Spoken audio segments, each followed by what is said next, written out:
خلق السماوات بغير عمد ترونها وألقى في الأرض رواسي أن تميد بكم وبث فيها من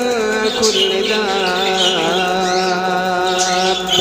وأنزلنا من السماء